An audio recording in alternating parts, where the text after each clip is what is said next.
To use your own, say, before and after description of your Dublin years. So Gilroy comes in and some of the older players are cut. You survive. What's the biggest difference in training, in attitude, in culture, in the Gilroy template from 2010 on? What changed? Can you give us as much as you can? I appreciate we just had the book discussion, so I know you can't give everything. No, I think Pat, look, it's no secret. I think Pat came in and in 2009 and like we'd won 4 Leinsters on the trot, had managed to get to a final.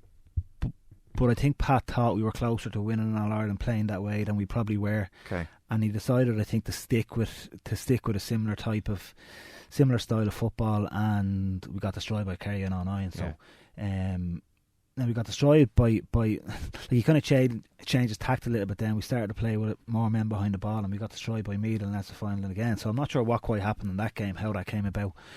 But I think after that he just drew a line in the sand and he identified 4 or 5 of the older guys, of which I was one. Yeah.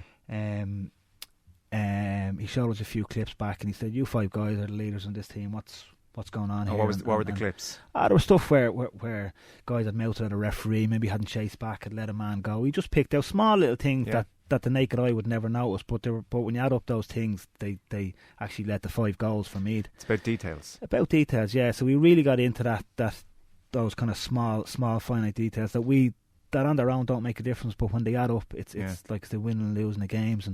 And like as you said, some managers would like to see their players mouthing at a referee, for instance. Yeah, well, I don't know, when you're mounting at a referee and your man's running off behind you taking a quick free, I think that's where the issue arose. Yeah. Fair enough. So we dropped a couple of players. So we dropped a few lads, and I think he dropped Conal Keane, he dropped Barry Cahill, he dropped maybe Mossy, I can't remember. But I actually survived, funny enough. Now, we used those guys later on in the Championship. Obviously, Barry came back into the team and played in the All-Ireland final in 2011. But I think he was just trying to make a statement, and he probably did make that statement. And we changed the way we played. We kept 6 guys back. We stopped committing wing forward, and he decided, right, we can see the 5 goals here. We're going to make ourselves difficult to beat first before we even think about winning a match. And it nearly worked for us in 2011. Like, we were 4 up against Cork with 55 up against Cork with maybe 20 minutes left, and we lost that game. Cork went on to win the All-Ireland, but I think he'd set the kind of build the box in place for the following year. And I think there was just a different attitude around the place. Because it was around that period under Gilroy as well, where I can still remember, I think it was the Irish Independent, the back page, the picture of Dublin training at 6 a.m. in the dark under floodlights, and it was a cold morning. You could see the like horses, all the steam coming off you guys, and it looked like these boys mean business.